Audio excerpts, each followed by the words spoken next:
Il semble que l'État profond a passé des années à détruire la démocratie, à orchestrer des drames sous faux drapeau et à manipuler les événements mondiaux pour maintenir leur emprise sur le pouvoir.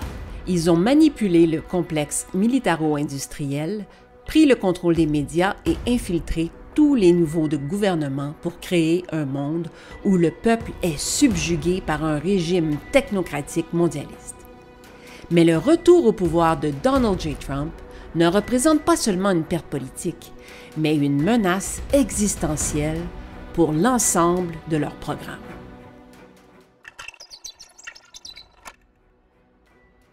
Mais est-ce vraiment ce qui se passe? Lorsque je prends le pouls des médias sociaux et de l'opinion des gens, il semble qu'une considérable proportion de personnes soient d'accord avec cette interprétation. Quelque chose d'étrange se trame, c'est certain. Mais est-ce que l'arrivée au pouvoir de Donald J. Trump va réellement changer quelque chose? Et que dit la Bible à ce sujet?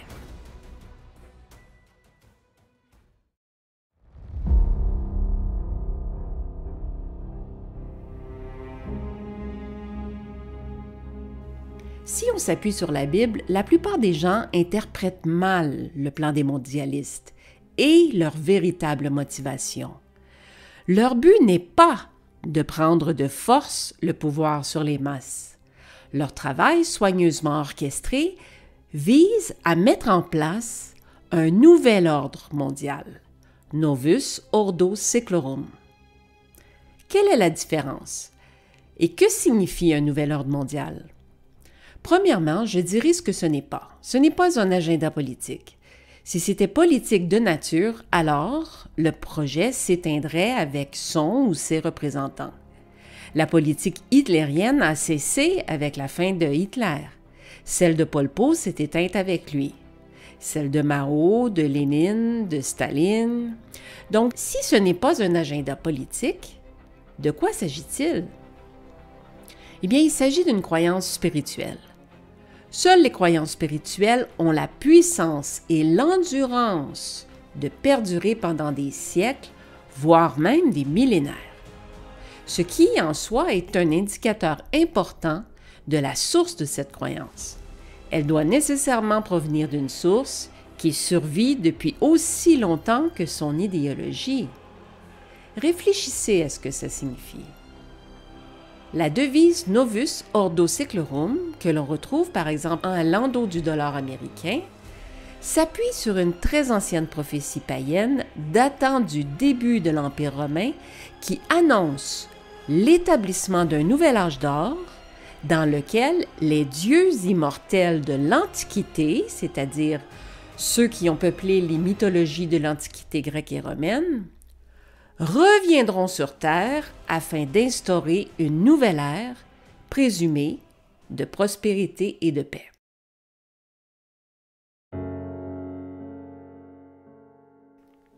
Cette prophétie est tirée d'un poème du poète romain Virgile qui se lit comme suit. Voici venu le dernier âge de la prophétie cuméenne. Le grand cycle des âges renaît. Maintenant revient la Vierge et avec elle le règne de Saturne. Voici que du haut des cieux descend une nouvelle génération. Cet enfant dont la naissance verra disparaître la race de fer et se lever la race d'or dans le monde entier, daigne, chaste Lucine, le protéger. Voici le règne d'Apollon, ton frère. Cette prophétie annonce le retour du règne de Saturne, dieu romain dont l'équivalent grec était Chronos. Dans la Bible, il est identifié comme Moloch. Ensuite, la prophétie prédit qu'une nouvelle génération, ou race, descendra des cieux, ce qui marquera la fin de l'âge actuel de fer, nous, pour faire place à un nouvel âge d'or qui se lèvera sur le monde entier, au cours duquel le fils de Saturne, Apollon, va régner sur la terre. Dans la Bible, il est identifié comme Apollon ou le dévastateur. Derek Gilbert est l'auteur du best-seller Le Retour de Saturne. Dans son livre, il écrit « Le poète romain Virgile écrivait que le retour de l'ancien Saturne s'accompagnait du retour de la justice.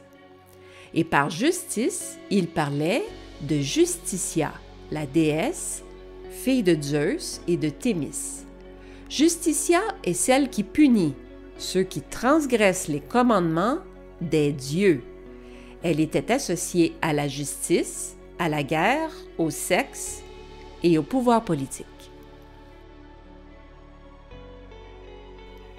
Mais pour démontrer que la déesse Justitia est de retour, telle que le prédit la prophétie, voici comment elle exerce son pouvoir dans le monde.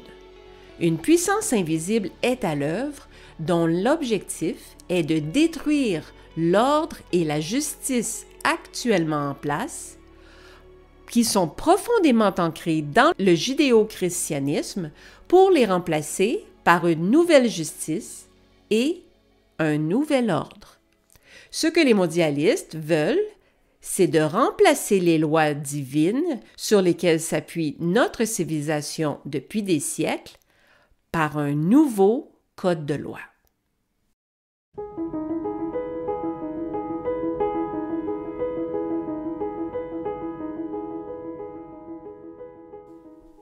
Aux yeux des mondialistes, la Charte internationale des droits et libertés de la personne humaine, qui s'appuie entièrement sur les commandements de Dieu, est considérée comme désuète et on tente de la réécrire. Voici un exemple de la substitution planifiée de ces lois. Pendant 42 ans, de 1980 à 2022, les pierres directrices de Géorgie étaient un monument de granit qui se tenait dans le comté d'Elbert, en Géorgie, aux États-Unis. Selon les commanditaires du monument, les inscriptions visaient à guider l'humanité vers la conservation de la nature après une guerre nucléaire que les créateurs pensaient être une menace imminente.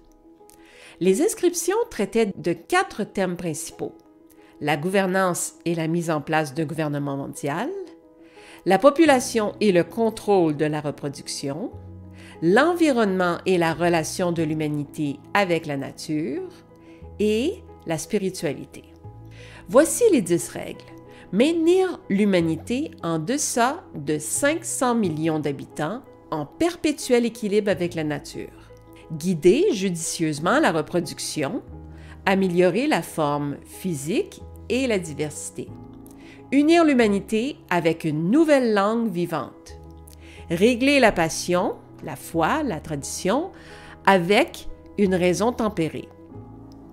Protéger les personnes et les nations avec des lois équitables et des tribunaux justes. Laisser toutes les nations se gouverner en interne en résolvant les différends externes devant un tribunal mondial. Éviter les petites lois et les fonctionnaires inutiles. N'est-ce pas exactement ce que l'équipe Trump-Musk est en train de faire? Équilibrer les droits personnels et les devoirs sociaux.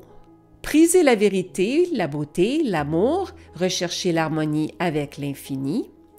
Ne pas être un cancer sur Terre, laisser la place à la nature, laisser la place à la nature.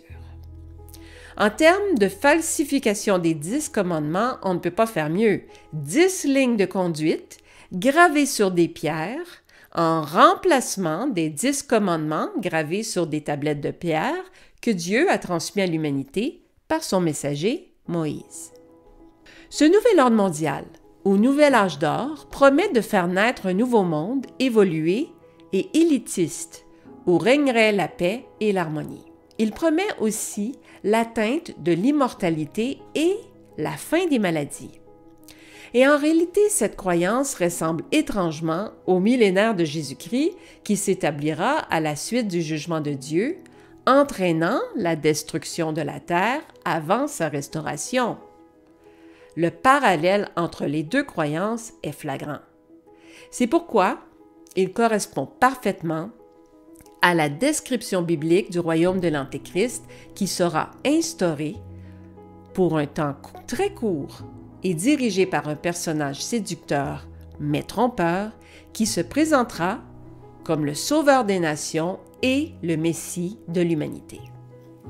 Ainsi donc, ce que les mondialistes tentent d'accomplir est la démolition du monde actuel en le débarrassant de la majorité de la population actuelle afin de reconstruire un nouveau monde avec l'assistance de la technologie de l'IA et accueillir les dieux antiques en tant que pourvoyeurs pour l'élite survivante. Voilà ce que les mondialistes préparent. Et aucun politicien ou gouvernement en place dans le monde ne peut faire quoi que ce soit pour empêcher la réalisation de ce plan. La Bible confirme son aboutissement.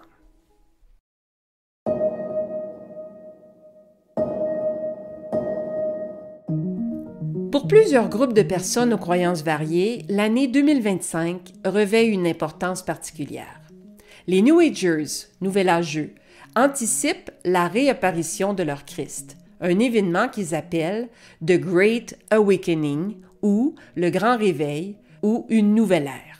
Les chrétiens évangélistes et apostoliques acclament avec enthousiasme une deuxième présidence de Donald Trump qu'ils appellent une nouvelle ère ou The Great Awakening, un grand renouveau. Le pape François déclare 2025 une année jubilaire, ouvrant la porte sur un monde nouveau où règne la paix et la justice. Et finalement, les mondialistes, qui sont néo-païens, anticipent le retour des dieux mythologiques tels que la prophétie cuméenne l'annonce, soit le retour de Saturne et l'établissement d'un nouvel ordre mondial. Cette convergence d'intérêts pour un monde nouveau, une nouvelle ère ou un grand renouveau semble peut-être disparate à première vue, mais vous allez voir que les croyances sur lesquelles s'appuient tous ces groupes ont tous le même objectif, mais surtout la même source.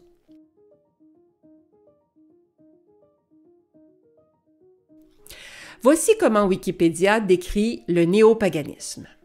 Il s'agit d'un mouvement de resurgence du paganisme antique, influencé par l'apport de religions polythéistes extra-européennes, du folklore européen, de l'ésotérisme et de la sorcellerie.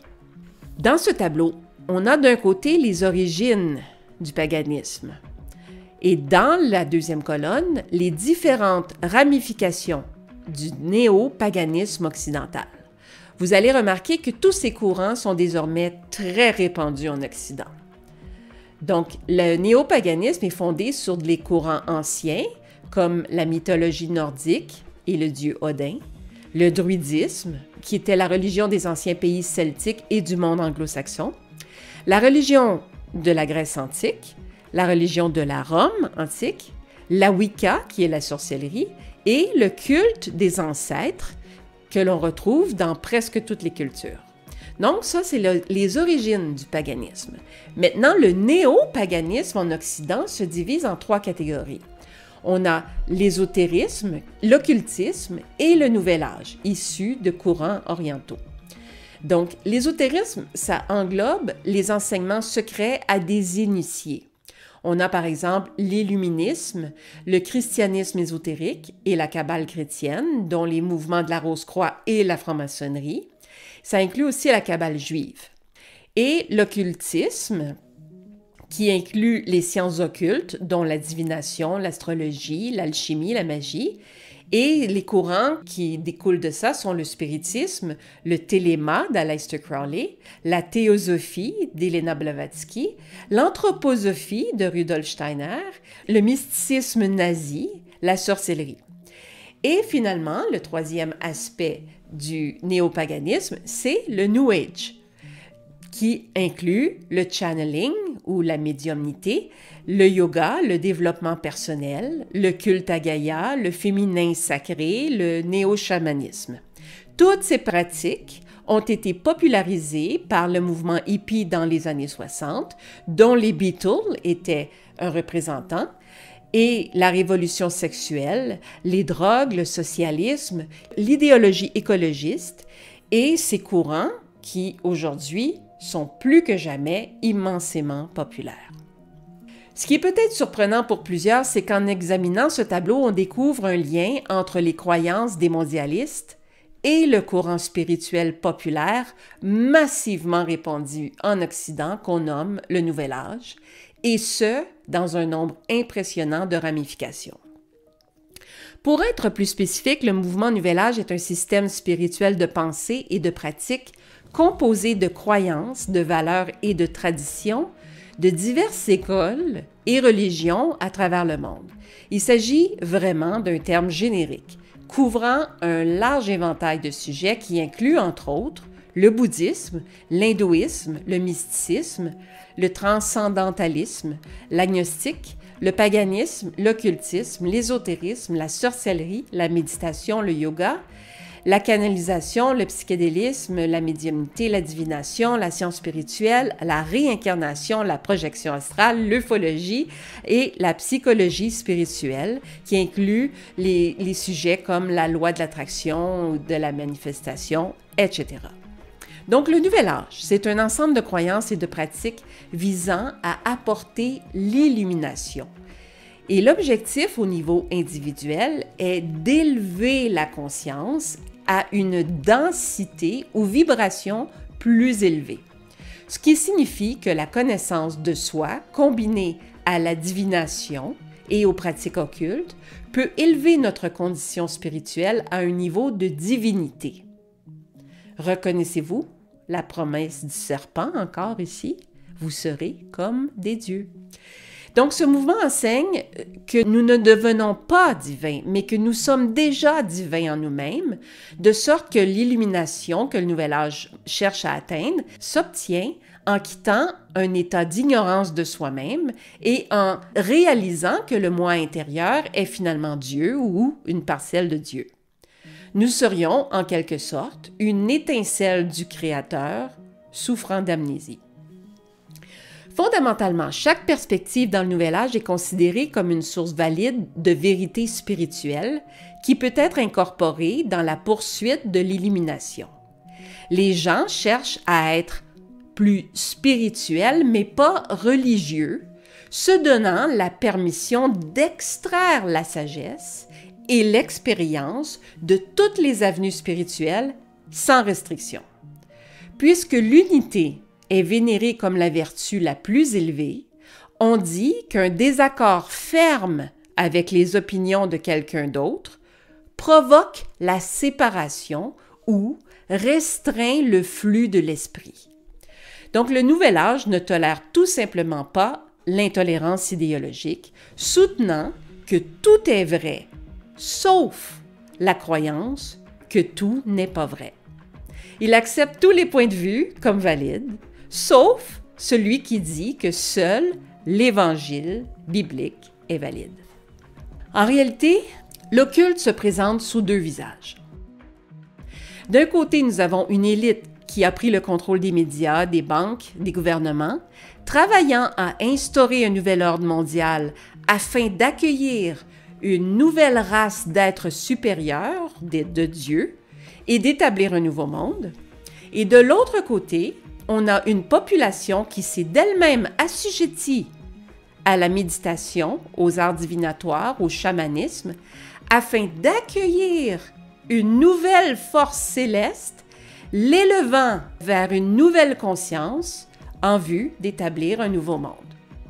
Voyez-vous un parallèle ici? Et voyez-vous la différence? Les premiers travaillent à instaurer ce monde et les autres y sont assujettis.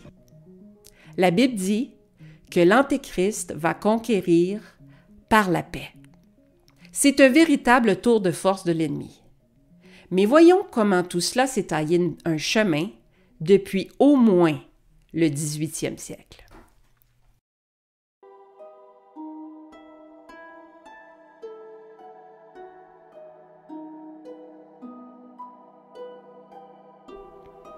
J'ai cherché la définition du nazisme afin de l'intégrer dans cette vidéo pour me rendre compte que les définitions divergent beaucoup d'une source à l'autre. Et selon moi, cette divergence illustre un fait très important. C'est que ce phénomène de nazisme est mal compris parce qu'il manque toujours une dimension fondamentale dans son interprétation. On dit souvent qu'il s'agit d'une idéologie fondée sur le racisme et plus spécifiquement sur l'antisémitisme, mais jamais on n'explique entièrement pourquoi. Je vous propose donc ma propre définition, que je vais par la suite appuyer par des faits. Le nazisme est un abrégé de national-socialisme et c'est une doctrine politique s'appuyant sur une croyance occulte de l'existence d'une hiérarchie des races au sommet de laquelle se trouve la race aryenne, qui est un sous-groupe de surhommes ou maîtres ascensionnés dont l'origine est extraterrestre et dont la connaissance est supérieure à celle des races inférieures de l'humanité. Cette croyance sur laquelle s'appuyait Hitler est ce qui l'a entraîné vers l'antisémitisme, les Juifs étant le seul peuple en opposition directe avec sa croyance et y faisant obstacle. C'est également cette croyance qui a pavé la voie vers l'eugénisme, un autre aspect très important du nazisme, et la conquête de l'espace. Lorsque Helena Blavatsky a fondé la Société théosophique, il y avait en Europe un courant très populaire axé sur le spiritisme qui a eu une influence majeure sur les occultistes, notamment sur Dietrich Eckart, à qui Adolf Hitler a dédié son livre Mein Kampf pour le remercier de l'avoir initié aux enseignements de Blavatsky. Dans son œuvre phare, La doctrine secrète, écrite en 1888, Blavatsky catégorise les races comme supérieures et inférieures, la race aryenne occupant la position la plus élevée en tant que peuple, le plus métaphysique et spirituel sur Terre. Elle a fait une différenciation nette entre les religions aryennes et juives et affirme que les Aryens utilisaient la religion comme une étoile filante éternelle, contrairement au judaïsme que Blavatsky a qualifié de religion de haine et de méchanceté envers tout le monde et tout ce qui est extérieur à eux-mêmes. Donc cette hiérarchie raciale qui opposait les Aryens aux Juifs faisait écho au sentiment antisémite croissant en Europe à cette époque et qui refait de nouveau surface à notre époque. Le renouveau occulte en Allemagne à la fin du 19e siècle et au début du 20e siècle a été marqué par la croissance des loges théosophiques et d'autres groupes occultes. C'est ce qui a fourni un terrain fertile pour la convergence des idées ésotériques et nationalistes, un puissant mélange idéologique qui a finalement contribué à la montée du nazisme et de l'idéologie antisémite qui ont mené directement à l'Holocauste, aussi identifié comme la solution finale au problème juif. Alice Bailey, disciple de Blavatsky, nourrissait également des sentiments antisémites dans ses écrits ésotériques. Dans son livre « L'externalisation de la hiérarchie », Bailey déclare « Quand l'humanité aura résolu le problème juif et surmonté les anciennes antipathies et haines, elle le fera en fusionnant le problème dans une vaste situation humanitaire. Lorsque cela se produira, le problème sera rapidement résolu et l'une des difficultés majeures disparaîtra de la surface de la Terre.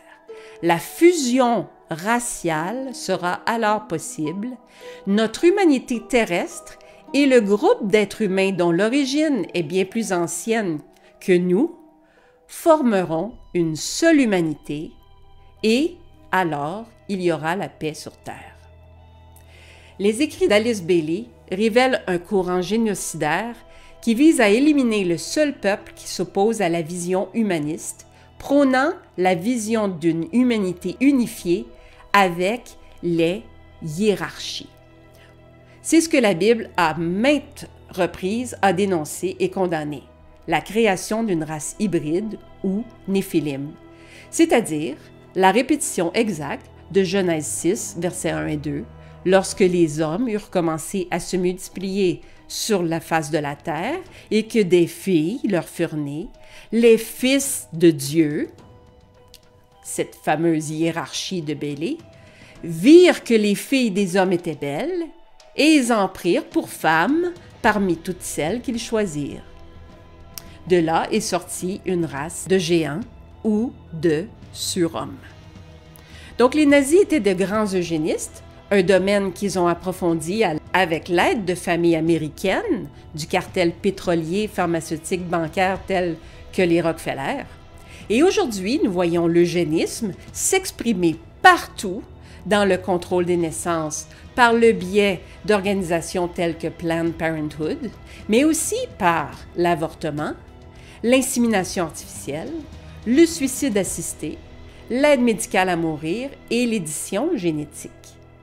Nous savons que Bill Gates prône l'eugénisme à travers sa fondation Bill et Melinda Gates, mais il est également un contributeur majeur aux activités du Lucis Trust, telles que mentionnées sur leur site web, aux côtés de George Soros et Bono, chanteur du groupe U2, que le président sortant Joe Biden vient tout juste de décorer de la médaille présidentielle de la liberté. Voyez-vous comment la face occulte mondialiste est en parfaite connexion avec la face occulte lumineuse luciférienne du Nouvel Âge? Toute cette relation entre la théosophie Nouvel Âge, la franc-maçonnerie mondialiste et la science aux origines occultes soulève les dangers de permettre à la pensée occulte et ésotérique d'influencer éventuellement les décisions politiques. Paradoxalement, notre époque prône la séparation de l'État et de la religion, alors qu'en réalité, cette séparation ne vise qu'à remplacer le christianisme par une idéologie luciférienne. C'est pour cette raison qu'on voit l'antisémitisme réapparaître en flèche et se répandre sous l'effet d'une propagande savamment orchestrée par les membres de l'élite.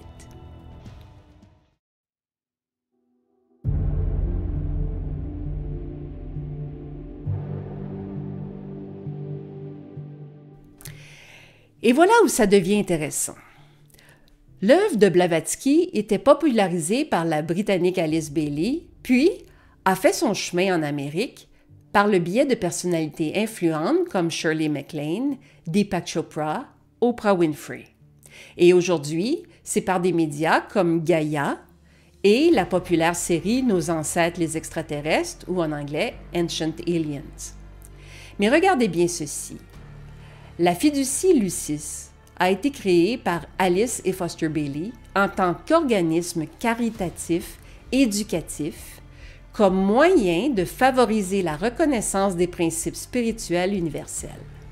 Dans son livre « Le disciple dans le Nouvel Âge », volume 2, Alice Bailey déclare « Au sein des Nations unies se trouve le germe et la graine d'un grand groupe international méditatif et réfléchi, un groupe d'hommes et de femmes réfléchis et informés, entre les mains desquels réside le destin de l'humanité. Ceci est en grande partie sous le contrôle de nombreux disciples du 4e rayon et leur point de concentration méditative est le plan intuitif ou bouddhique, le plan sur lequel se trouve aujourd'hui toute activité hiérarchique. Cet extrait de la page officielle de la fiducie Lucis montre le lien intime des enseignements de Bailey avec les Nations unies. Le Lucis Trust a le statut consultatif auprès du Conseil économique et social des Nations unies et World Goodwill est reconnu par le département des communications mondiales des Nations unies en tant qu'organisme non gouvernemental. Depuis leur création, Lucis Trust et World Goodwill ont apporté leur soutien à travers la méditation, du matériel pédagogique et des séminaires en soulignant l'importance des objectifs et des activités de l'ONU, car elles représentent la voix des peuples et des nations du monde. Il est donc clair que les objectifs de l'ONU sont profondément ancrés dans le luciférisme. Mais ce que les gens ne réalisent pas, ironie des ironies, c'est que la vaste majorité de la population occidentale, devenue adepte de la conscience cosmique ou de la providence de l'univers, croyant aux bienfaits de la méditation, qui attendent un nouveau monde initié par nos frères galactiques ou par une forme d'ascension planétaire vibratoire, adhèrent aux mêmes croyances que Bill et Melinda Gates. La méditation, le yoga, le bouddhisme et le culte à Gaïa, sous la couverture d'un agenda écologique où la nature est placée au-dessus de la vie humaine, est luciférien. Un autre élément qui se trouvait gravé sur les pierres de Georgie, laisser la place à la nature. J'espère de tout mon cœur et de toutes mes forces que ces faits vont faire réfléchir les personnes qui ont remplacé le crucifix par une statue de Bouddha dans leur maison.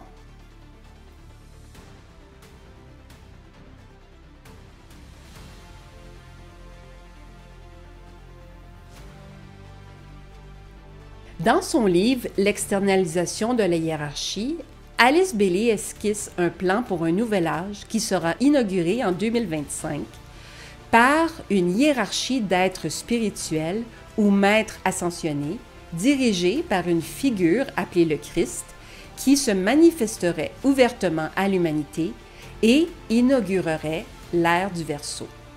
Voici des passages du livre qui mentionnent spécifiquement cette externalisation planifiée. Ainsi, un grand et nouveau mouvement se produira et s'accroîtra considérablement jusqu'en 2025, année où se tiendra la grande assemblée générale de la hiérarchie, tenue habituellement une fois par siècle, où se produira, selon toute probabilité, la première étape de l'externalisation de la hiérarchie. Je vous décode ça, autrement dit, le dévoilement des extraterrestres. Et donc, je poursuis. Vous pouvez donc voir que les Chohans, 7 rayons sacrés, les maîtres, les initiés, les disciples du monde et les aspirants affiliés à la hiérarchie traversent tous en ce moment un cycle de grande activité en vue de voir la consommation du dessin plus large du logos planétaire, travaillant à travers les 3 centres majeurs de son corps de manifestation. Fin de la citation. Cette vision s'aligne sur la croyance du mouvement Nouvel Âge en un prochain âge d'or de la paix qui s'établira sur Terre après une ascension planétaire produite par une grande explosion solaire. En revanche, toujours selon cette vision, ce plan nécessite la résolution de diverses questions mondiales et plus particulièrement ce qu'ils appellent le problème juif, auquel s'ajoute aussi le problème chrétien, qui est le groupe de gens qui font opposition à ce plan. Le seul groupe.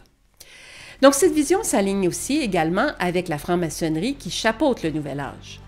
Albert Pike, un éminent franc-maçon en 1871, présente un plan pour 3 guerres mondiales qui mènerait finalement à un nouvel ordre mondial. La Première Guerre mondiale devait permettre aux Illuminati de renverser le pouvoir des tsars en Russie et de transformer ce pays par la mainmise du communisme athée. Le conflit terminé, le communisme devait se constituer et être utilisé pour détruire les autres gouvernements et affaiblir les religions. La Deuxième Guerre mondiale devait faire en sorte que la puissance du communisme international arrive au niveau de celle de la chrétienté tout entière. À ce point, le communisme devait être contenu et mis en réserve jusqu'à son utilisation pour le dernier cataclysme social. Et donc, la Troisième Guerre mondiale aboutira sur un conflit mondial entre Israël et le monde musulman afin de raviver l'antisémitisme et de préparer le terrain pour un nouvel ordre mondial totalitaire ancré dans un socialisme humanitaire. Le parallèle frappant peut être établi entre les visées d'Alice Bailey et celles d'Albert Pike. Les deux courants, profondément enracinés dans les traditions occultes, partagent un objectif commun, s'attaquer aux problèmes juifs afin d'avoir la voie libre d'instaurer un nouveau monde, soit le plan de domination luciférien de Satan et d'une nouvelle religion humaniste.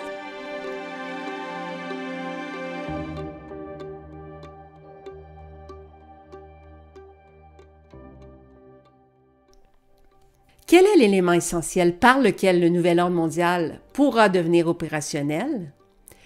Je vais laisser un représentant du Forum économique mondial répondre à cette question. Dans une entrevue où son représentant répondait à une question de l'ex-premier ministre britannique Tony Blair, comment devons-nous modifier le gouvernement pour être plus efficace? La réponse a été « Les citoyens veulent un meilleur système de santé. Et c'est ce que l'IA peut apporter. Il faut donc centraliser toutes les données afin de pouvoir répondre de manière efficace. Grâce à une identité numérique unique pour chaque individu, nous sommes en mesure d'offrir un service personnalisé très pointu. Et quand ce système de traitement de données sera-t-il opérationnel? Eh bien, la réponse, lors du prochain congrès Forum économique mondial en septembre 2025. Ils ont dit « Vous n'aurez plus besoin d'un code pour vous connecter au système. Tout sera biométrique. » Le nouveau président Donald J. Trump a partagé un plan remarquable pour stimuler l'économie des États-Unis et tenter de demeurer le leader mondial. En introduction de son discours d'inauguration, il a parlé d'un nouvel âge d'or pour l'Amérique. The golden age of America begins right now.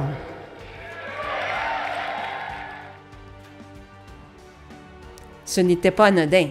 Il a également répété cette même phrase en clôture, comme pour bien marquer son intention. Bien sûr, on peut croire qu'il fait tout simplement référence à un retour à la prospérité, mais les actions qui ont immédiatement suivi son inauguration en révèlent beaucoup. Trump s'est empressé d'annoncer son projet d'investissement de 500 milliards de dollars dans l'IA. Son projet est nommé Stargate. 3 entreprises technologiques ultra puissantes se réunissent pour faire cette Stargate de l'IA la plus puissante au monde. En réalité, les États-Unis n'ont pas le choix. S'ils ne le font pas, alors ce sera la Chine ou la Russie. Celui qui va contrôler l'IA va contrôler le monde. Et voici une chose à souligner au sujet de Trump, c'est que quand il passe à l'action, il agit rapidement. Cette installation est déjà en construction au Texas et il veut l'exécuter rapidement, comme la première percée majeure.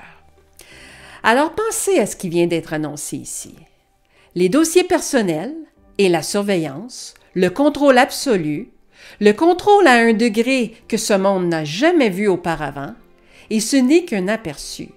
Quand vous pensez à l'IA et à ce qu'ils ont dit, guérir des maladies, avoir toutes ces informations, faire de la surveillance, aider les gens, fouiller et obtenir des réponses à toutes ces choses que nous n'avons pas été en mesure de comprendre, ça commence à avoir des allures d'un dieu, d'une idole, d'une religion.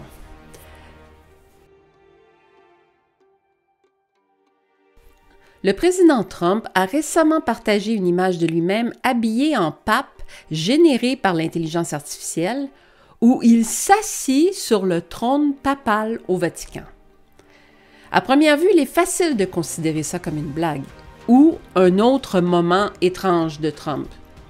Mais si on y regarde de plus près, c'est beaucoup plus significatif que la plupart des gens le pensent. Les gens familiers avec l'occulte savent qu'il existe une pratique souvent appelée le pouvoir de suggestion. Dans les cercles de sorcellerie, il s'agit d'utiliser les symboles et la suggestion pour influencer la perception des gens. Dans les cercles gouvernementaux, ça s'appelle le contrôle de la pensée ou mind control en anglais. Anton LaVey, le fondateur de l'Église de Satan, décrit la magie comme l'action de planter des idées dans la tête des gens à l'aide de symboles, de repères visuels ou de suggestions répétées qui se manifestent dans la réalité. Pensez-y, l'image que Trump a de lui-même en tant que pape et son timing étrange lié au décès récent du pape François? Remarquez comment le Vatican l'a accueilli lors des funérailles au moment où le monde se demande qui pourrait remplir ses chaussures. La photo de Trump pourrait-elle être un acte de magie? Un rituel occulte qui nous montre l'image, préparant d'abord subtilement l'esprit public à quelque chose à venir? C'est la vraie question ici. Parce que, historiquement, les rituels occultes utilisent souvent des symboles, du symbolisme et des images visuelles comme prélude à la programmation prédictive. D'abord, vous présentez l'idée visuellement ou symboliquement aux masses, puis, progressivement, elle devient acceptée, normalisée et même attendue. C'est le pouvoir du symbolisme rituel. D'abord vient l'image, puis la réalité suit.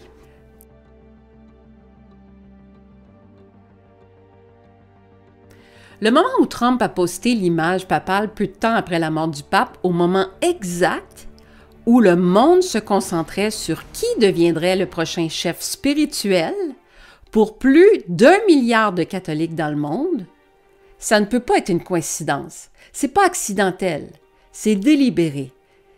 Et ça recoupe des événements mondiaux avec un événement mondial qui assure une visibilité maximale et un impact inconscient.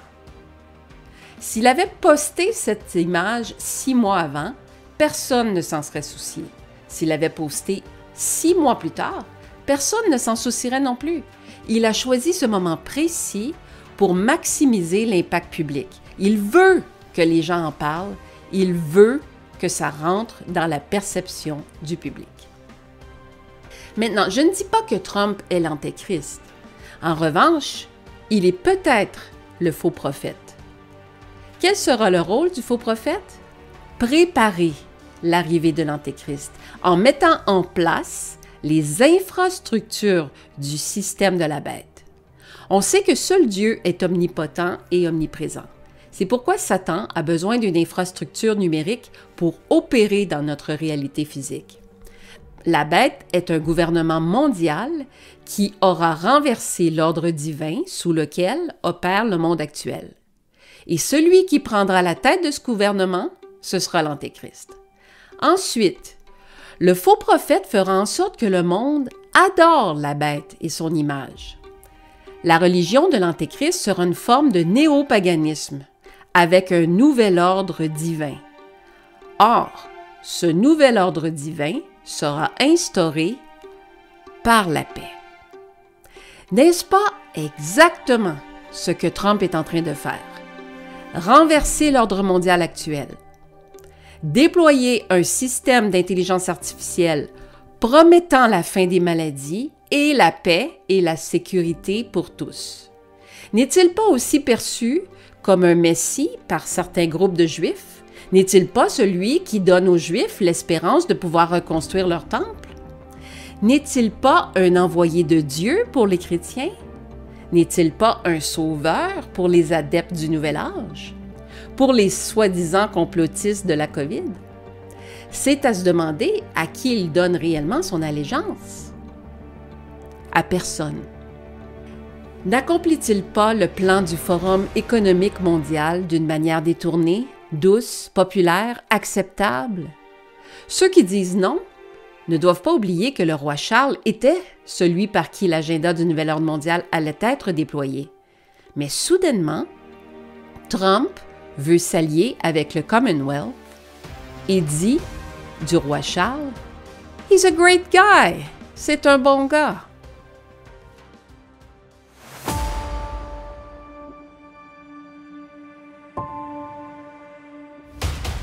En tant que chrétiens, notre responsabilité est de nous rappeler que nous sommes dans une guerre spirituelle. Peu importe ce que les politiciens croient ou tentent d'accomplir, celui qui manipule tout ce qui se met en place est celui que nous devons percer à jour. Plus que jamais, l'avertissement de Paul est crucial pour les chrétiens. Que personne ne vous séduise d'aucune manière, car il faut que l'apostasie soit arrivée auparavant. Voilà ce que l'apostasie représente, un abandon des lois de Dieu et de l'allégeance envers lui pour adopter un nouvel âge d'or ou nouvel ordre mondial. Paul dit que les croyants vont se détourner de la foi en Jésus-Christ et qu'ensuite va paraître l'homme du péché, l'homme qui va bouleverser l'ordre établi pour changer la morale divine en une qui plaira davantage aux masses du monde entier. La plus grande menace pour les chrétiens et les Juifs en ce moment est l'abandon de la foi, c'est-à-dire de délaisser le Christ de la Bible pour se tourner vers le faux Christ galactique. Le Grand Réveil, The Great Awakening, une formule abondamment utilisée par les partisans de Trump et de QAnon, mais aussi par ceux qui adhèrent au mouvement de conscience cosmique universelle, va tromper les gens. Jésus a dit, « Mais quand le Fils de l'homme viendra, trouvera-t-il de la foi sur la terre? » Plus que jamais, il est impératif que les chrétiens ne se laissent pas tromper par de faux espoirs concernant une période de soi-disant nettoyage du marais ou d'un apaisement des tensions mondiales et de retour à la prospérité. Ce qui se met en place actuellement suit parfaitement le plan de l'ennemi, le dévastateur dont la Bible parle dans le livre de l'Apocalypse. Mais si le plan de l'ennemi suit son cours, le plan de Dieu, à plus forte raison, est respecté dans les moindres détails. Ne jamais oublier que Dieu a vaincu le monde. La victoire est déjà accomplie. Ce que le Seigneur nous demande est de persévérer dans la foi jusqu'à la fin.